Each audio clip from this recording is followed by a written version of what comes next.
Opinion de ce dimanche 31 janvier 2021 reçoit pour vous Justin Sewaï, secrétaire général du bureau exécutif national du syndicat national des enseignants pour la relève de qualité affiliée à la CSTB, Confédération syndicale des travailleurs du Bénin et membre du bureau exécutif national de la dite confédération. Et Nikez Zomaon, membre du bureau exécutif de la Confédération des organisations syndicales indépendantes du Bénin, COSI Bénin. Ils vont opiner sur le thème résultats des élections présidentielles, prouesses et attentes des travailleurs.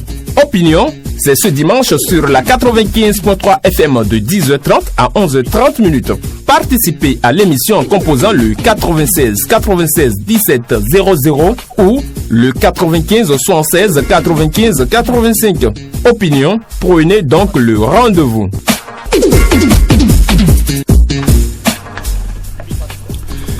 Bonjour.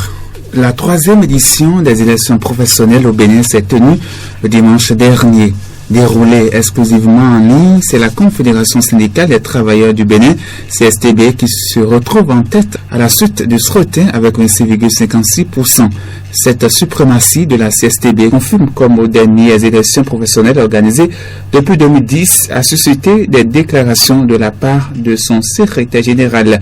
La Confédération des organisations syndicales indépendantes, COSI Bénin, qui s'en est sortie avec 23,08%.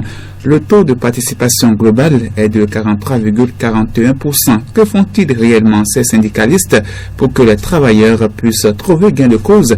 L'émission Opinion de ce dimanche s'intéresse au sujet. Le thème de ce dimanche est résultats des élections professionnelles, prouesses et attentes des travailleurs. Monsieur Justin Sewaï, secrétaire général du bureau exécutif national du syndicat national des enseignants pour la relève de qualité affiliée à la Confédération syndicale des travailleurs du Bénin CSTB et membre du bureau directeur national de la dite Confédération dans ce studio. Bonjour à vous.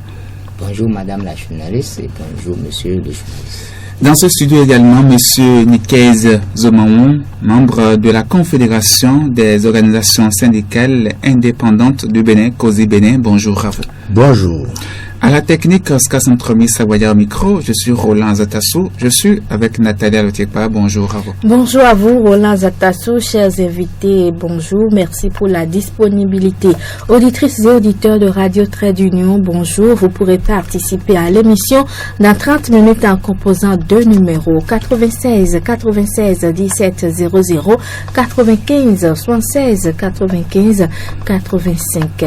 Alors, le dimanche dernier s'est déroulé la 3e édition des élections professionnelles dans notre pays. Depuis 2006, c'est en 2021 que l'État béninois a encore organisé ces élections. Monsieur Sewaï, vos appréciations. Merci madame la journaliste. Je tiens à saluer nos aimables auditeurs, les travailleurs qui nous écoutent actuellement. Et pour en revenir à votre question, je dois vous dire que effectivement la dernière édition des élections professionnelles ont eu lieu en octobre 2006. Et depuis lors, ce n'est qu'en janvier, enfin durant ce mois de janvier, que le gouvernement de la rupture a réussi à organiser la 3e édition. En principe, il devait avoir eu une édition en 2010 parce que le mandat c'était 4 ans. On n'a pas pu faire en 2010 ni en 2014, c'était sous le régime du gouvernement du président Boni Yahi.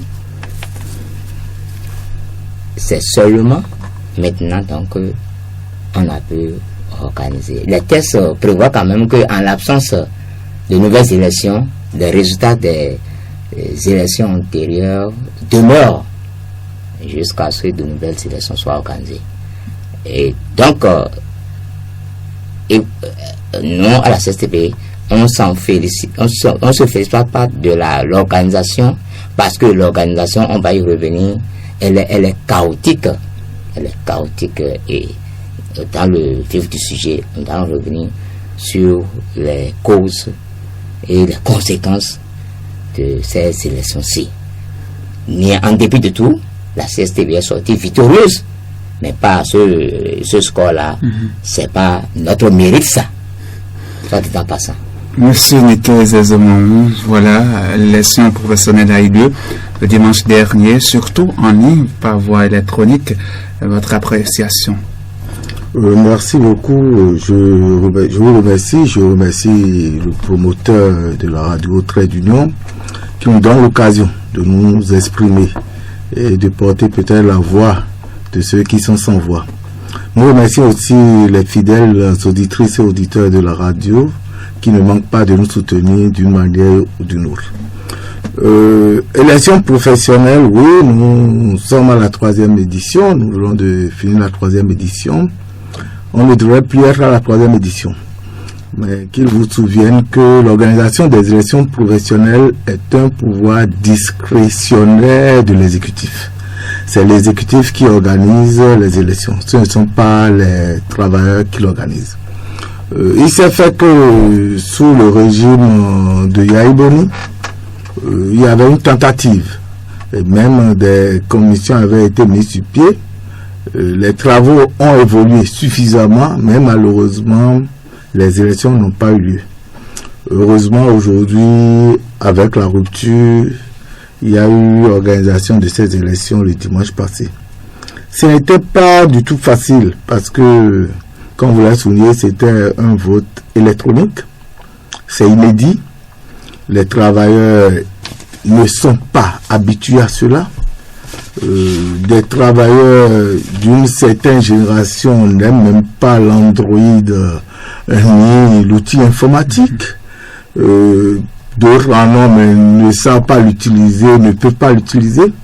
Le Bénin n'a pas la couverture de réseau partout. Le jour des élections, il a été observé à partir d'une certaine heure que même nos Android ne répondaient plus spontanément. Donc il y a eu bien des faits, mais ce qui est sûr, au bout du rouleau, on s'en est sorti. On s'en est sorti simplement parce que il y a une célérité dans la programmation des résultats.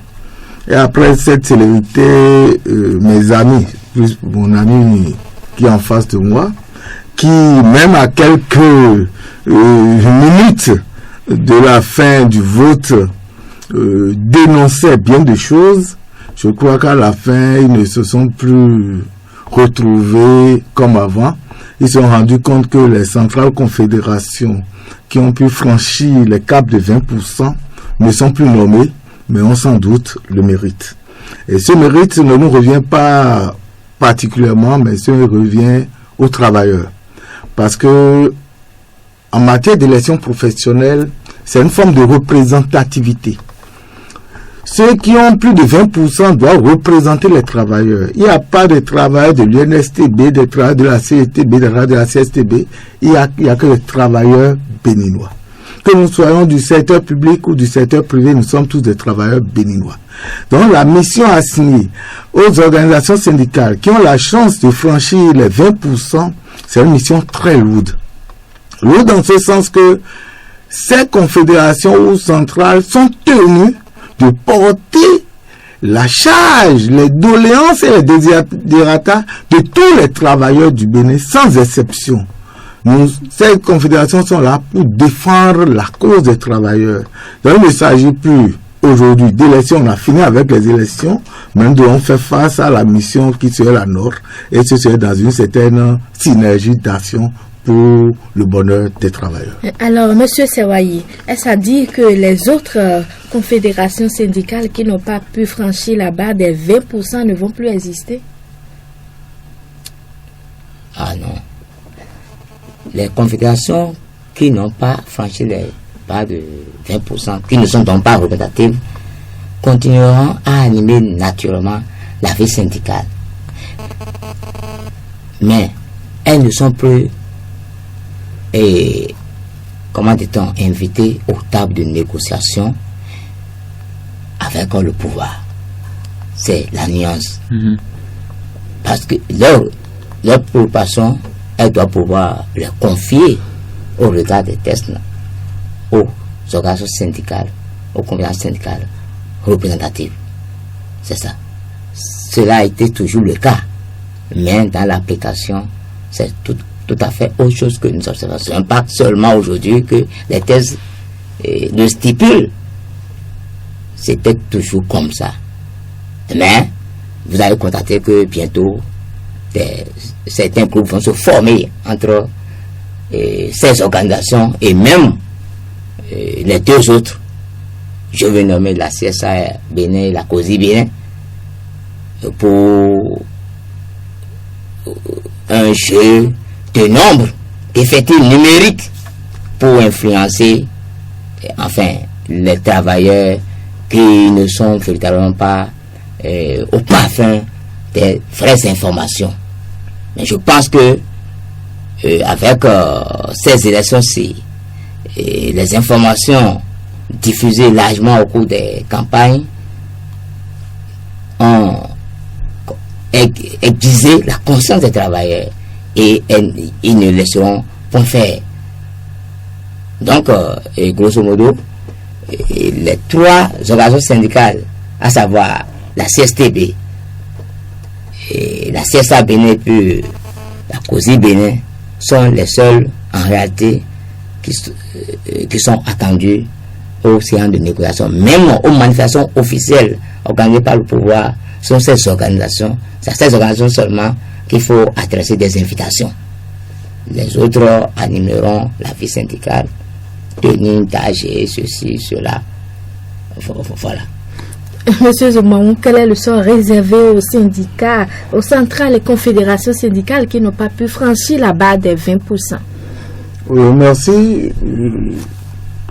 Il y a plusieurs schémas. Des centrales peuvent disparaître d'elles-mêmes, comme des centrales confédérations peuvent résister.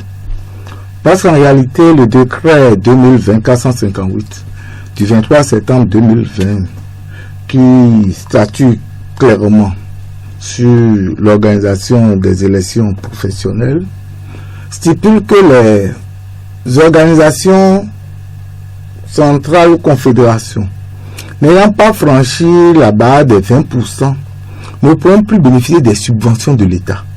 C'est d'abord ça le grand problème. Ça veut dire que ces organisations peuvent survivre des cotisations des militants. Encore qu'au Bénin, nous savons combien les militants cotisent en matière syndicale. Aussi, ces organisations ne pourront pas participer à des négociations. Parce que les négociations, il faut inviter les organisations syndicales représentatives. Donc, il y aura des centrales qui pourront résister compte tenu de leurs moyens et des ambitions qu'elles ont, comme d'autres vont devoir disparaître. Et on va voir des syndicats de base migrer vers des centrales ou confédérations syndicales.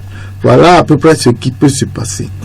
Mais l'un dans l'autre, je crois que l'essentiel à retenir, c'est que les centrales qui ont franchi les barres de 20%, encore qu'il y a une pression qu'il faut apporter. Il y a deux secteurs, il y a le secteur public et le secteur privé. Le secteur public, il y a la CSTB qui est première, suivi de la COSI Bénin qui est deuxième. Ce sont les deux qui ont franchi les 20%. Au niveau du secteur privé, c'est la CSA qui a raflé. La COSI est deuxième, mais n'a pas franchi les 20%. Donc la COSI ne sera pas représentative au niveau du secteur privé, mais elle sera représentative au niveau du secteur public.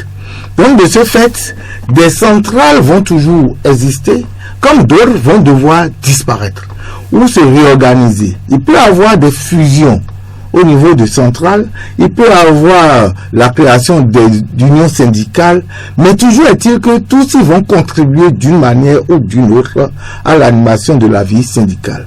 Ce que nous ne pouvons pas maîtriser de manière pratique, c'est le sort qui leur sera réservé par rapport à la bourse du travail.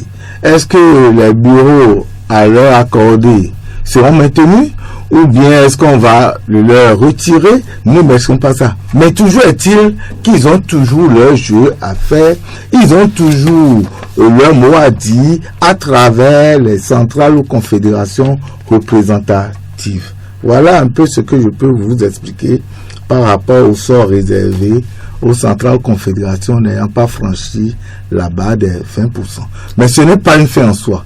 Ce n'est pas une fin en soi. On peut ne pas avoir les 20% aujourd'hui et l'avoir demain. À plus forte raison, la COSI Bénin a évolué avec le temps. La COSI Bénin a évolué avec le temps. Sinon, la COSI n'était pas à ces résultats-là. Donc, la COSI aussi a intérêt à améliorer prochainement ses scores pour que nous soyons beaucoup plus représentatifs. À la fin des résultats, Kassa Mampo, secrétaire général de la Confédération syndicale des travailleurs du Bénin CSTB, a parlé des résultats et s'est adressé aux travailleurs. Nous allons écouter ici un extrait de ses propos. Les résultats des élections professionnelles nationales 3e édition qui ont été donnés par le ministre du Travail et de la fonction publique consacrent la CSTB comme première confédération et centrale syndicale avec 26,56%. Bravo aux travailleurs qui se sont battus pour gagner le combat. Ce qui doit nous préoccuper maintenant, c'est la suite. Quelles sont les actions à mener par les travailleurs pour que leurs revendications soient satisfaites? C'est de ça qu'il s'agit. Et les travailleurs, secteur par secteur, doivent voir cela. Exiger l'abrogation des lois scélérates et exiger le relèvement du point indiciaire et du SMIC de 50% et la hiérarchisation aussi des salaires. Et autres rappels dus aux travailleurs et aux retraités. Il faut réfléchir sur les actions, mais le combat doit se mener pour la satisfaction de nos revendications. Monsieur Kassa Mampo, secrétaire général de la Confédération syndicale des travailleurs du Bénin CSTB. Monsieur Zewayi, vous avez écouté le secrétaire national. Très bien. Vous avez suivi le camarade, le maréchal, nous l'appelons désormais, Kassa Mampo Naini, intervenu à chaud au lendemain, à la fermeture de ce que nous pouvons appeler le vote. C'est vrai, le SG a félicité les travailleurs et c'est important parce que nous était la mobilisation des travailleurs, le pouvoir de la rupture était prêt à nommer leurs représentants compte tenu des moyens frauduleux, les manœuvres frauduleuses mises en branle depuis la confession des listes électorales jusqu'au jour du scrutin. Vous savez, plus de 120 000 personnes étaient attendues pour voter, mais à peine 45 000 ont pu le faire. Et les 120 000 là arrêtés par le CEN, le comité électoral national, dirigé par Madame le ministre Adija Matisse, ces 120 000 là étaient arrêtés au niveau central. Les listes n'ont pas quitté la base. La conséquence est que plusieurs milliers de travailleurs étaient laissés en rade. Ils ne se sont pas fait inscrire? Ils n'ont pas été enrôlés dans la liste. Donc ceux-là, ils n'ont pas pu voter.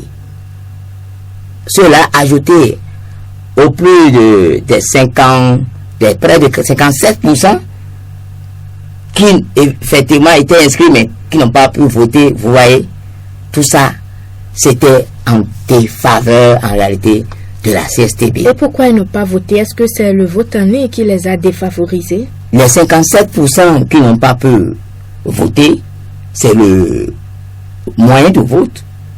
C'est le vote en ligne. Parce que vous savez, mon vis-à-vis l'a dit clairement au départ, les insuffisances liées à la connexion Internet dans le pays, même la connexion des réseaux GSM, ce n'est pas partout. Les gens sont obligés d'aller sur les montagnes ou bien de monter dans des arbres avant de pouvoir téléphoner à certains endroits du pays, vous le savez. les régions frontalières, c'est les GSM des autres pays qui influencent dangereusement les réseaux GSM du pays. Donc tout ça là, et puis la non-maîtrise de l'outil informatique, les portables Android, certains ont, mais ne savent pas manipuler correctement. Ils ont dû faire appel à leur père, qui ont dû les aider. Et lorsque on met tout ça, vous votez, le vote est en réalité secret. Et tu as oublié de faire appel, ou vous appelez quelqu'un. Et ça, les autres organisations, elles ont été championnes en la matière. Les gens ont créé des bureaux de vote par-ci, par-là, que personne n'a maîtrisé. Ils ont des listes des travailleurs avec leur téléphone. Ils ont, comment dit-on, ils entament, ils démarrent en leur place le vote et ils les appellent pour qu'ils leur communiquent. Est-ce que vous voyez le code qu'ils ont reçu naturellement, par SMS sur leur portable pour qu'ils achèvent le processus du vote. Beaucoup de travailleurs ont résisté, mais d'autres sont tombés dans le piège parce que ne maîtrisant pas véritablement le processus du vote. Tout ça là, ça fait que c'est un échec. Le vote électronique, ce n'est pas à préconiser. Donc vous n'êtes pas pour le vote électronique. Ce n'est pas pour. La CSTB l'a combattu depuis l'intrusion de la Sénat et le vote électronique. C'est deux aspects qui sont intervenus en plein processus parce que les décrets et les arrêtés de septembre puis d'octobre qui ont été pris n'ont jamais parlé de l'intrusion de la Sénat, qui est un organe politique, et le vote électronique. Le vote devait se faire avec un spécimen, où on doit avoir des bureaux de vote, et les organisations candidates devaient avoir leurs représentants au niveau de chaque vote. C'est ça qui garantit en réalité la transparence. Mais c'est chemin faisant, et précisément le 30 novembre, que Madame la ministre a dû prendre de nouveaux arrêtés pour introduire la Sénat et opter pour le vote électronique. La conséquence, c'est que les comités électoraux départementaux n'ont installés tardivement, n'ont pas fonctionné. Ils n'ont pas fonctionné. Même le SEN n'a pas véritablement fonctionné. C'est Madame la ministre qui est le président, elle était tout, en même temps représentant de l'opérateur et j'ai confié pour la tâche. Le Béninois à qui on a confié ça a refusé, il a retiré l'offre. L'Estronien que Madame la ministre a annoncé aux autres membres du comité électoral national, on ne l'a jamais vu jusqu'à présent. On ne l'a jamais, on ne le connaît pas de nom. Mais les résultats sont vite sortis quand même. Mais le système ils ont mis en place, voilà ce que ça produit. 43% de participation c'est un taux, c'est reluisant ça. 43% de participation pour une élection qui concerne les travailleurs, qui sont conscients de l'enjeu. Non, ce n'est pas un succès. C'est un échec le vote électronique. Et la CCB continue de le maintenir. Et si ce n'était pas ça, rassurez-vous, la CCB devait aller au-delà de 80%. Il ne devait pas avoir en réalité d'autres organisations syndicales représentatives. Seul représentant. Seul. Et c'est ça que les travailleurs l'ont maturé partout. Du nord au sud, de l'est à l'ouest. Voilà. Madame et monsieur le journaliste. Vous avez suivi les propos également de Kassamampo. Voilà la crédibilité des résultats de l'élection professionnelle. Merci. Je crois que la CSTB n'a jamais contesté jusqu'à l'heure où on parle de la crédibilité des élections. Au contraire, elle s'en réjouit parce qu'elle est sortie première. J'imagine le schéma dans lequel où la CSTB ne serait pas sortie, c'est sûr qu'on entendra plus. En suivant tout à l'heure mon vis-à-vis, j'ai été surpris qu'il pense que la Sénat est policière. Nous qui devons nous plaindre. Puis la CSTB, c'est un de l'antichambre du PCB. C'est politique aussi. Il ne devrait pas se plaindre de ça. Je suis d'accord qu'il y a suffisamment de ratés. Mais je vous ai rassuré que c'est la première fois que nous organisons ce type d'élection. Il faudrait s'assurer qu'il doit avoir des insuffisances qu'on pourra corriger avec le temps. C'est vrai, il y a un aspect qui personnellement m'a intéressé. Le gouvernement devrait quand même mettre sur pied des postes de vote. Même si ils ont envoyé 43 à travers tout le pays, ce n'était pas suffisant. Même quand c'est électronique, le gouvernement doit pouvoir installer des postes de vote pour permettre aux travailleurs d'aller voter. Vous savez, nous sommes dans un pays où c'est la suspicion. Chacun pense que les autres qui n'ont pas voté devraient voter simplement pour lui. C'est normal, c'est de bonne guerre. Mais nous savons que nous avons des militants, nous avons des syndicats affiliés à notre confédération qui ne sont pas vraiment enrôlés. Ça ne nous a pas permis d'atteindre là où nous sommes. On pourrait faire mieux ou on devrait faire mieux, mais on se prépare déjà pour d'autres. En suivant le camarade Kassamampo tout à l'heure, il était question de ce que nous devons faire après les élections. Ce que nous devons faire, je crois que chaque confédération le savait avant les élections. Parce que ça faisait partie de notre projet. Ça faisait partie de ce que nous allons faire si d'aventure les travailleurs avaient confiance en nous et nous accordaient leur suffrage. Nous savons que au Bénin aujourd'hui, il y a des lois qui ne riment pratiquement à rien. Je voudrais en exemple citer la loi sur l'embauche, où aujourd'hui le contrat à durée déterminée devrait être indéfini. Non, je crois qu'il y a de ces lois-là qu'on devrait revoir et on devrait se battre pour. Il y a aussi d'autres réalités, les licenciements. Aujourd'hui, on parle de radiation. Les radiations que nous observons aujourd'hui, on les abusives. Et on devrait, les centrales aujourd'hui représentatives, doivent pouvoir trouver la méthode, la manière pour que le gouvernement puisse plier et revenir à ces décisions-là. Donc nous avons notre projet de société, nous savons ce que nous devons faire, nous sommes représentatifs. Nous ne pouvons pas dire que ce que nous avons, c'est déjà suffisant. Nous allons nous rapprocher aussi des autres centrales confédérations qui n'ont pas les 20% pour pouvoir recueillir leurs avis. Et ensemble, parce qu'ils sont aussi des travailleurs, ensemble voir comment mener la lutte, quel type de lutte il faut mener pour que nous ayons gain de cause pour le bonheur de tous les travailleurs béninois. Nous allons permettre aux auditrices et auditeurs d'intervenir dans l'émission pour poser des questions. Deux lignes disponibles, 96 96 17 00, 95 76 95 85.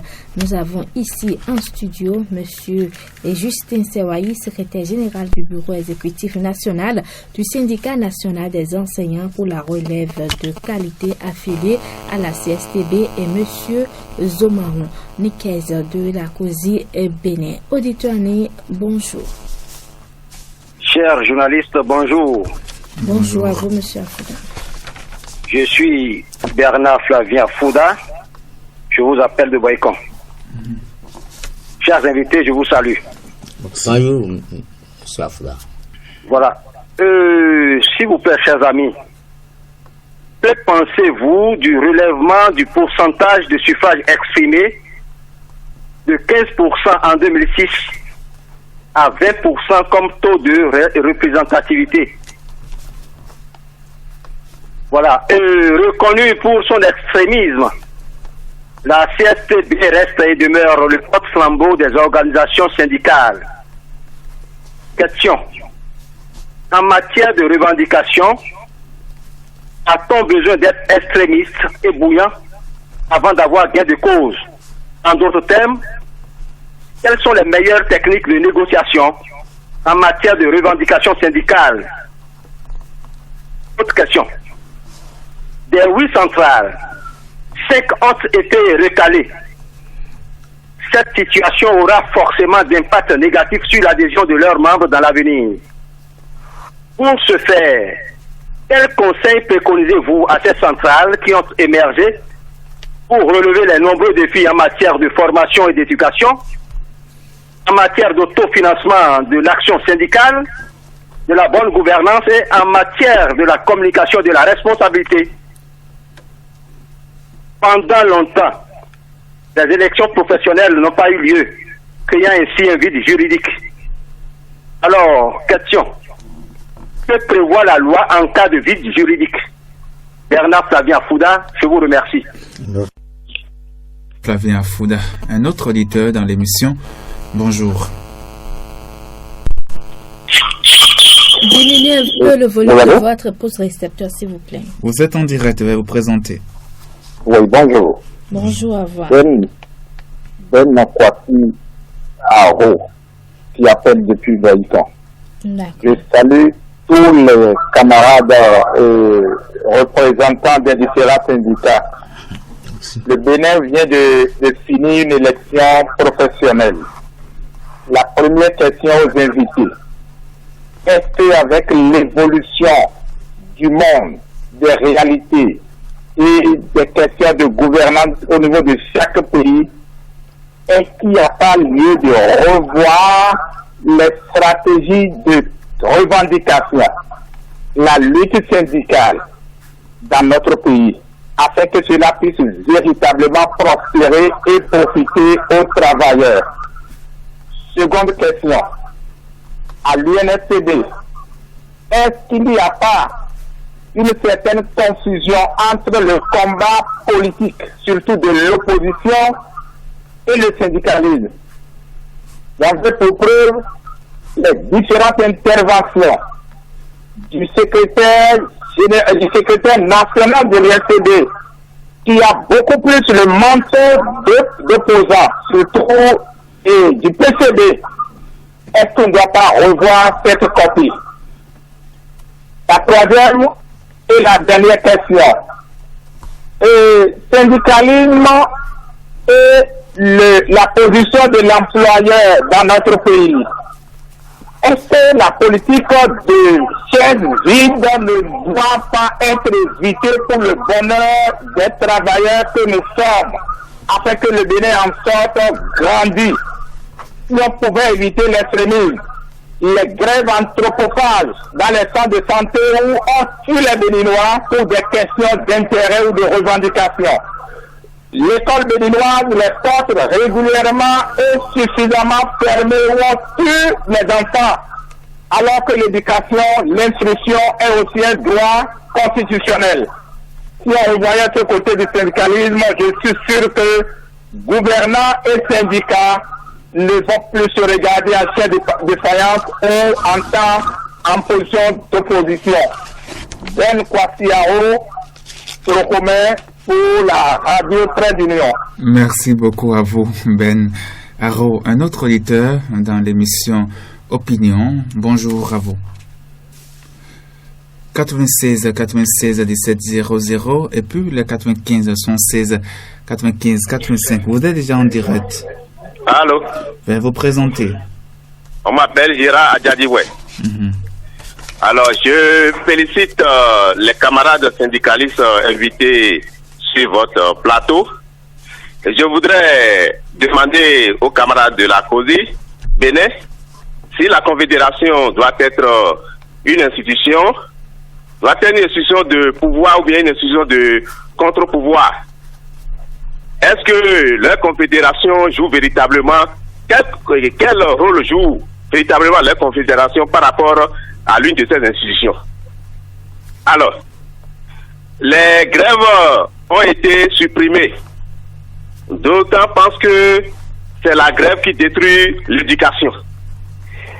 Est-ce que c'est à cause de la grève que nos apprenants ont manqué des professeurs de mathématiques et de PCT pendant plus de 3 mois? Quelle appréciation en tant que syndicaliste font-ils de ce mauvais traitement, de ce sort qui a été réservé à nos apprenants? Je vous remercie. Merci à vous. Nous allons recevoir un autre. Bonjour. 96 96 17 00, 95 76 95 85. Voilà donc les deux numéros à composer pour être en direct dans cette émission Opinion de ce dimanche. Comme thème, nous parlons bien sûr des résultats des élections professionnelles prouesses et attentes des travailleurs. Nous allons revenir dans ce studio en entendant un autre auditeur, Nathalie. Oui, vous avez suivi les auditeurs, Monsieur Sewayi. On parle de relèvement du pourcentage de vote exprimé de 15% à 20%. Qu'est-ce qui explique cela, vos appréciations? Merci. Vous allez me permettre, avant de venir aux préoccupations des auditeurs, d'aborder un petit aspect concernant le secteur privé. Madame et monsieur le journaliste, sachez que en 2331 personnes environ étaient enrôlées pour voter dans le secteur privé. Mais par rapport à cet effectif, seulement 9439 exactement ont pu voter, soit à peine un quart. C'est ça qui a donné dans ce nombre-là que la CSA Bénin a eu ce que nous appelons 40 et quelques pourcents là, pour être la seule. C'est important de le notifier parce que plusieurs secteurs privés et plusieurs agents du secteur privé qui étaient favorables à la CSTB n'ont pas pu être enrôlés, n'ont pas pu. Donc ceux qui n'ont pas voté sont pour la CSTB. Non, pas. Je vous dis, plusieurs secteurs n'ont pas pu être enrôlés. Déjà, les noms étaient envoyés sans numéro de téléphone, donc ils ne pouvaient pas voter. Or, c'est des secteurs bien favorables. Les listes là existent, les secteurs existent et nous avons tout le temps contesté. C'est la faute surtout à ces responsables là qui n'ont pas su mettre. Non, c'est la faute à Madame le ministre qui n'a pas su prendre les listes depuis les bases, depuis les entreprises. Les listes ont été prises en haut. C'est elle qui a pris par les services pour prendre les listes. Au sommet, elle a demandé qu'on lui envoie par truc électronique et suivi de non. En principe, c'était le comité électoral départementaux qui devaient envoyer les listes des bases depuis les entreprises, les services, et ça doit évoluer vers le ministère, vers le comité électoral. Nous allons vers la numérisation de l'administration, M. Sewayi. Tout ce fait travail est mail. Même votre fiche de paie, vous la recevez par mail aujourd'hui. Écoutez-moi très bien, Monsieur le Président de la République même l'a reconnu dans son dernier discours à la nation que en termes de connexion internet, couverture des GSM le rêve, ce n'est qu'un rêve pour les Béninois et qu'il va falloir encore 2023 ou 2025 pour espérer encore une certaine amélioration. Donc par rapport à ça, ça devrait pas être le choix. Merci. Donc je reviens donc aux questions des auditeurs pour dire premièrement à monsieur Afouda que le fait que les élections n'ont pas été organisées depuis plusieurs années, c'est pas un vide juridique. Je l'ai dit à l'entame de l'émission que dès lors que de nouvelles élections ne sont pas organisées, les résultats des élections précédentes tiennent en vigueur jusqu'à l'organisation et la proclamation de nouvelles élections. Par rapport à la question de relèvement du taux, oui, c'est les décrets qui ont prévu de 15% précédemment à 20%. Aux premières élections en 2001, c'était 25%. C'est les élections de 2006 qui ont amené le consensus de 20%, de 15%. Et donc, le gouvernement a jugé bon d'évoluer encore cette fois-ci. Cela, vous savez, a permis de réduire, essayer de réduction, que ce soit en 2001 ou 2006 ou cette fois-ci, c'est 3 organisations qui sont déclarées représentatives. En 2001, ça a été toujours 3 organisations. Donc, par rapport aux résultats obtenus, il n'y a pas eu changement en tant que tel. À part la COSI qui a pris désormais la place de la CGTB dans le rang des organisations, des conventions syndicales représentatives. Voilà, c'est ce changement que je vois à mon niveau. Quel type de syndicalisme aujourd'hui? Comment négocier aujourd'hui? Les négociations pour nous à la CSTB, elles sont en amont et puis en aval. Les négociations, madame la journaliste, monsieur le journaliste, ça marche très bien lorsque vous êtes en lutte. Lorsque vous êtes en lutte. Et c'est ça que le secrétaire général de la CSTB, Kassamampo, disait aux travailleurs, de se mobiliser pour la satisfaction des plateformes revendicatives. Madame la ministre Atijatou, ministre du Travail, a l'habitude de recevoir les cahiers de charges des organisations syndicales. Les autres, la CSTB n'a plus, depuis plusieurs années, la CSTB n'a plus jamais déposé un cahier de charge le 1er mai. Une politique de chef vide. Dites-nous que les autres nous répondent ce que ces dépôts réguliers-là ont pu donner aux travailleurs sans les luttes conséquentes, sans les marches, sans les sit-ins, sans les grèves, qu'on nous réponde ce que un gouvernement, ça, je ne veux pas citer seulement le gouvernement de la rupture en place, mais particulièrement lui, ce que les travailleurs ont pu obtenir. Est-ce l'augmentation du SMIC? Est-ce les reclassements? Est-ce le paiement, des arriérés? Qu'est-ce qu'un gouvernement a pu donner de bon cœur, de bon gré aux travailleurs sans un minimum de lutte? Et c'est seulement, une négociation gouvernement central qui ont reçu, qui ont permis aux travailleurs d'arracher ça. Vous ne verrez pas ça. Et dans ce pays, une loi sur l'avancement au mérite a été votée à l'Assemblée. C'est avec des luttes acharnées que cette loi a été rangée. Elle a été votée, mais jamais on n'a pu l'appliquer. Si c'était appliqué, aucun travailleur, aucun instituteur ou enseignant ou autre agent de tout secteur ne pouvait obtenir un reclassement ou un avancement facilement. On fera la chapelle politique. C'est ça la loi sur l'avancement au pays. Mais c'était combattu avec âpreté par les responsables de la CSTB. C'était sérieux vers les années 98-2000. Les lois, le passage je suis instituteur, il faut que je l'évoque, le passage de B3 à B1, sans examen professionnel, allez demander aux instituteurs ce que ça veut dire. C'était des grèves, c'était des marches, des sit-ins qui ont permis aux instituteurs, sous la houlette de Paul Essayko, l'ancien secrétaire général de la CSTB, d'obtenir ça. Et aujourd'hui, les jeunes que nous sommes là, après dans cette habitude pédagogique, tu quittes la catégorie C1 pour la catégorie B1. Allez voir en termes de gains financiers ce que ça donne aux travailleurs.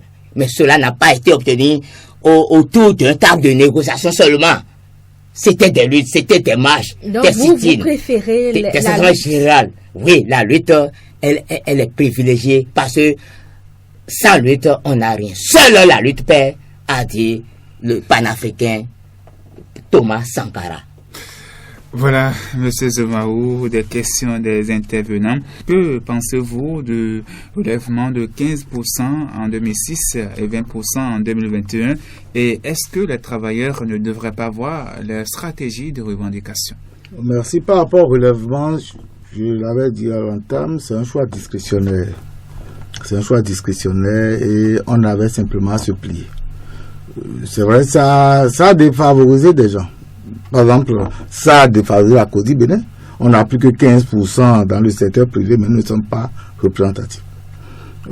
Par rapport à la deuxième préoccupation, ça dépend des formations syndicales de chacun. Moi, je suis formé par rapport au dialogue social. Et en matière de dialogue social, nous mettons en œuvre tous les instruments possibles.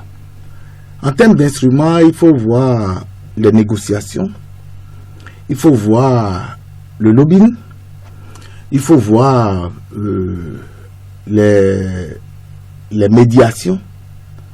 Et c'est quand tout cela échoue que nous allons vers les mouvements plus corsés que nous appelons communément grève. Nous pouvons obtenir beaucoup de choses sans grève, à plus forte raison. La dernière fois, même si vraisemblablement tout le monde n'a pas eu, on était là quand le gouvernement de la rupture a annoncé le paiement de 15 milliards aux travailleurs. Ce n'était pas suite à des mouvements de grève. C'était des négociations. D'accord? Aujourd'hui, même si tout le monde n'a pas reçu, c'était reçu.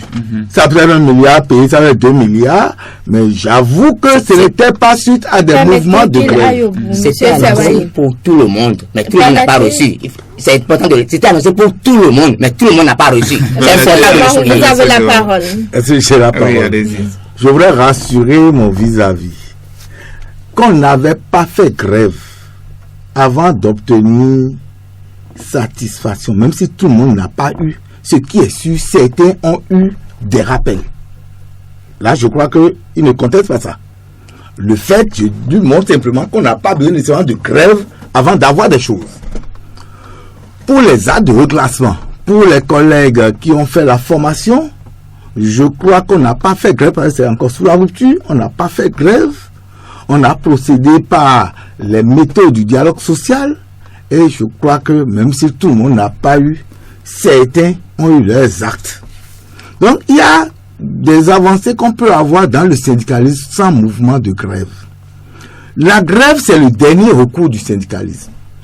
La grève, c'est lorsque toutes les portes de négociation se trouvent fermées qu'on peut aller en mouvement de grève. Mais lorsque les portes de négociation ne sont pas toutes fermées, on les essaye toujours. J'ai parlé des lobbying. Le lobbying consiste à avoir peut-être un individu ou un groupe d'individus qui pourrait influencer la vie d'une partie. Il suffit simplement que vous ayez un problème, vous posez le problème, peut-être que c'est l'employeur qui s'oppose à cela, et que vous savez que, si nous voyons tel groupe peut influencer son avis, vous rapprochez du groupe. C'est aussi des moyens de satisfaction des revendications des travailleurs. Nous avons parlé de la médiation, et mon vis-à-vis le sait. L'histoire syndicale du Bénin a montré que lorsque les grèves durent, nous sommes obligés de faire recours aux médiateurs. On a fait recours au président Zissou, Père à son âme, on a fait recours au cardinal Bernardin Ganti. Ça a été toujours comme ça. Et ce sont toujours des moyens de revendication. Donc, ça dépend du choix de chacun. Et je crois que lorsque vous voulez demander quelque chose, ce n'est pas nécessairement avec le bruit. Ça dépend de la manière, ça dépend de la méthode. C'est vrai, si leur méthode marche, ils sont conscients avec nous aujourd'hui que ça ne marche pas à tous les coups. Parce qu'aujourd'hui, si vous ne savez pas faire, ça expose les travailleurs. Or, il faut être dans le travail avant de défendre des intérêts. Il faudrait que nous puissions suffisamment réfléchir et trouver la meilleure stratégie. Et tout à l'heure, il a évoqué une situation de chaise vide. La chaise vide n'a jamais profité aux travailleurs. Il faut aller toujours aux négociations. On peut ne pas être d'accord avec vous, mais vous avez le mérite de dire ce que vous pensez pour le bonheur des travailleurs. C'est un choix syndical, je ne les en veux pas pour cela. Nous aussi, il arrive que nous allons en mouvement de grève, mais avant qu'on y aille, voilà tout le processus par lequel nous prenons d'abord avant d'aller. Si tout ce processus-là, si on n'arrive pas à finir avec ce processus, on ne déclare pas du mouvement de grève. Aujourd'hui, nous sommes dans un pays où on a réduit le droit de grève. Non, on ne doit pas réduire. C'est à partir des luttes que nous devons mener. On ne doit pas réduire le droit de grève. Mais nous pouvons, en notre guise, exercer ce droit-là. Mais pas tel qu'on le fait aujourd'hui. On dit, vous avez 2 jours dans un mois. Ce n'est pas possible. Donc, c'est à partir des lois scélérates dont on parle. J'ai parlé de la loi sur l'embauche, Donc, on y reviendra. Je crois que nous sommes suffisamment armés, nous sommes suffisamment outillés pour que ces revendications trouvent solution sans qu'on ne soit obligé d'aller nécessairement à un mouvement. Les choses ont évolué. Il faut savoir analyser les stratégies de votre vis-à-vis. Parce qu'il n'y a pas d'adversaire ici, c'est l'employeur, il faut pouvoir analyser ces stratégies et savoir comment contourner. Le plus puissant du monde n'est jamais puissant devant sa femme. Le plus puissant du monde n'est jamais puissant devant sa femme. Donc, ce sont des stratégies que nous appliquons et à tout moment, même si on ne crie pas, on a quand même des résultats. Et je crois que ces résultats sont bons pour les travailleurs. Notre leitmotiv, ce n'est pas le forcing, mais c'est de mettre quand même la méthode qu'il faut, sans toutefois s'aplatir pour le gouvernement. Ça ne veut pas dire que nous sommes dans la poche du gouvernement. Nous devons dire non, quand il faut dire non, mais nous devons avoir les mots pour négocier. Nous devons avoir les mots pour revendiquer. Lorsque vous avez les mots, vous demandez, c'est sûr, même si vous ne l'avez pas tout, vous ne finirez pas l'avoir. Voilà la méthode que nous avons tout préconisée à la COSI Bénin, et c'est avec cette méthode-là que nous sommes en train d'évoluer. La COSI Bénin n'a jamais été dans la poche du gouvernement. La COSI Bénin n'est pas non plus un extrémiste, d'accord? Donc, on n'a pas d'avantage particulier avec le gouvernement, mais nous mettons en œuvre les instruments du dialogue social pour les revendications des travailleurs. Il y a CSTB et PCB. Et UNSTB. L'auditeur, M. Aro Ben Kwasi, il confondait d'abord l'UNSTB, la CSTB, et puis la CSTB et le PCB. Il faut avouer, la CSTB, elle est créée depuis 1982 sur instruction et les conseils du parti communiste du Dahomey Talor, aujourd'hui parti communiste du Bénin. Et les responsables de la CSTB n'ont jamais gardé ce secret-là. Le PCB est un conseil politique de la CSTB parce que la CSTB, en tant que Confédération syndicale des travailleurs du Bénin, a comme interlocuteur direct des pouvoirs politiques. Et c'est très bon d'avoir comme conseil un parti comme le PCB, qui a des informations utiles de ce pouvoir-là, qui oriente les actions des responsables de la CSTB. Et c'est justement cela qui a toujours payé. Vous voyez, non, en dépit de tout ce que le pouvoir a mis en place là, pour nommer les représentants des travailleurs, on a fait échec. Les travailleurs dans leur ensemble ont fait échec à ça. Et donc, la CSTB est une conférence syndicale. Elle n'est pas un parti politique. Mais, je voudrais, c'est vous qui avez la police, des questions ici. Mais je m'en vais vous poser. Non, on ne va même pas répondre à ça. Donc, c'est pas la peine de poser des questions. Pour vous dire quoi? Pour vous dire, la CSTB a toujours été pratiquement contre tous les pouvoirs. Lorsque les actions d'un pouvoir, d'un gouvernement, ça ne va pas. C'est toujours la CSTB. Mais le syndicat, pour vous dire, a priori, doit être du côté de l'opposition. Parce que du côté de l'opposition. Du côté des actions contre, qui ne vont pas en faveur du travailleur. Toutes les actions qui ne vont pas en faveur du travailleur, le syndicat, le vrai syndicat doit pouvoir aller contre, doit avoir des positions non mitigées. C'est être de l'opposition. C'est par rapport à la politique du gouvernement que vous avez. Vous avez de vos choix. Lorsque le pouvoir pose des actions honnêtes et crédibles et sérieuses en faveur du travailleur, la CSTB naturellement ne peut que saluer ça. Alors, comment comptez-vous maintenant travailler avec les autres confédérations syndicales qui n'ont pas franchi la barre? Comment pensez-vous représenter tous les travailleurs désormais? Parce que c'est le défi. Alors, la CSTB en tant que porte-parole, élu premier, elle est alors porte-parole des travailleurs.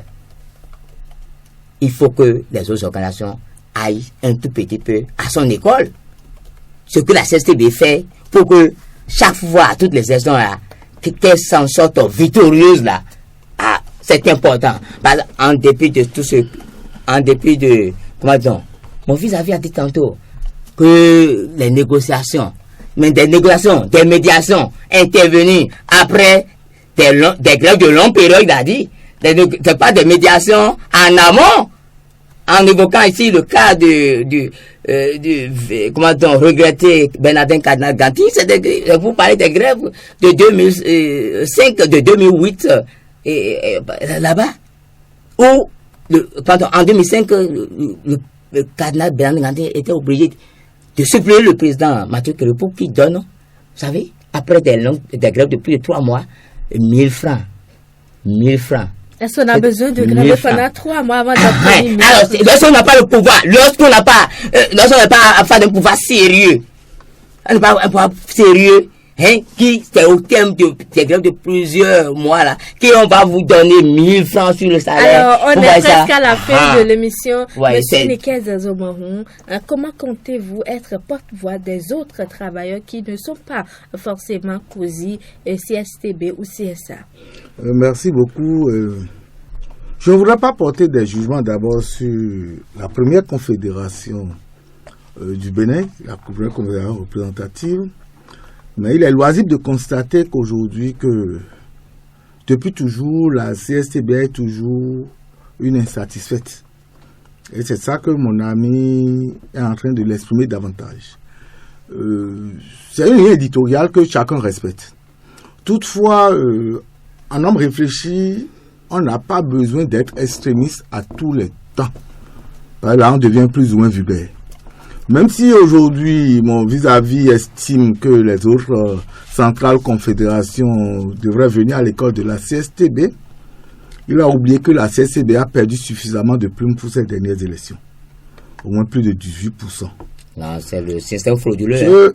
Quand cela ne tienne, qui vous dit que le système n'était pas frauduleux? Ça vous a profité de système frauduleux. Bravo. Vous êtes tué S'il pendant vous plaît, monsieur Sawaï, permettez qu'il aille jusqu'au bout de son intervention. Bravo, ça leur profitait nous a... parce qu'ils se sont tués pendant longtemps.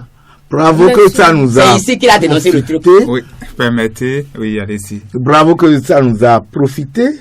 Mais la CSTB ne nous dira pas que ça ne leur a pas profité non plus. La CSTB n'en est pas Encore 2 minutes, on doit aller plus vite. Je crois que déjà la COSI Bénin est en train de mener des démarches vis-à-vis des autres centrales et confédérations n'ayant pas atteint la barre des 20%. Ne serait-ce que pour d'abord recueillir leurs doléances vis-à-vis des besoins des travailleurs afin de trouver les moyens, la politique et la méthode nécessaires pour pouvoir faire valoir ces doléances-là. La CSTB n'attend pas que les autres viennent nécessairement à elle. La COSI n'attend pas que les autres viennent nécessairement à elle, mais la COSI va déjà vers les autres centrales, ne serait-ce que pour recueillir, pour porter leurs paroles. Et comme je l'ai dit au début, nous sommes représentatifs pour les travailleurs et non pour nous. Il n'y a pas de travailleurs de CGTB, il n'y a pas de travailleurs de UNSTB, il n'y a que des travailleurs béninois. Donc nous travaillons à ce que tout le monde vienne à nous et que les problèmes puissent être posés, qu'on puisse d'abord hiérarchiser, recenser les problèmes, les hiérarchiser, les poser, trouver les mécanismes nécessaires pour que ces problèmes-là trouvent satisfaction. Ce sera pour le bonheur des travailleurs. D'accord. 1 minute et nous allons faire un dernier tour de table pour vous permettre de conclure. Monsieur Justin Sawaï, pour conclure. Merci. Je salue les travailleurs à l'écoute qui ont contribué véritablement à la victoire. Cette 3e fois, c'est de la CSTB. Comme le SG Kassamampo le leur a dit, qui se lève. Les revendications sont là, pressantes. Les travailleurs radiés, ceux qui sont arbitrairement emprisonnés, les rappels, les reclassements, les gens sont au salaire il y a 10 ans. Des gens sont en train de prendre le salaire d'il y a 10 ans. Il faut que ça cesse. Alors, pour que l'on trouve satisfaction, il s'agit de nous lever tout de suite pour restaurer la démocratie, les libertés syndicales, aller à l'abrogation des lois scélérates, y compris le droit de grève, et pour trouver satisfaction aux revendications sectorielles. Monsieur Zomo, je vous remercie. Merci beaucoup. Au nom de la COSI Bénin, je remercie tous les travailleurs du Bénin, et en particulier ceux du ZOU, qui ont eu confiance en la COSI Bénin, qui ont confiance dans les méthodes de travail de la COSI Bénin, et qui ont suivi la progression de la COSI Bénin du début jusqu'à aujourd'hui. Et je les rassure que nous n'avons pas trahi leur volonté, que nous sommes toujours à l'écoute, nous sommes là pour recenser les problèmes, trouver des solutions. Nous savons qu'il n'y aura pas de bâton magique, mais avec la méthode, nous parviendrons à régler les problèmes auprès du gouvernement. Il est vrai, qu'on veuille ou non, c'est l'employeur qui donne. Mais la méthode peut permettre à l'employeur de vite donner. Nous allons l'arracher. Merci beaucoup à vous, chers invités. Des élections professionnelles prouesses et attentes des travailleurs, c'est le thème de l'émission. Monsieur Justin Zerwayi, secrétaire général du Bureau exécutif national du Syndicat national des enseignants pour la relève de qualité, affilié à la Confédération syndicale des travailleurs du Bénin et membre du bureau directeur national de la dite confédération, et monsieur Niké Zomaou, militant de la Confédération des organisations syndicales indépendantes du Bénin. COSI Bénin sont les deux invités. Les camarades invités se félicitent donc des résultats obtenus. Ils pensent mettre leur stratégie en place afin de négocier avec les gouvernants pour que les travailleurs puissent trouver satisfaction. De l'autre côté de la cabine technique, c'est bien sûr Oscar Centromi Savoya. Dans ce studio, Nathalie Lotekwa, Roland Azatassou. Merci de nous avoir suivis et prenons le rendez-vous le dimanche prochain.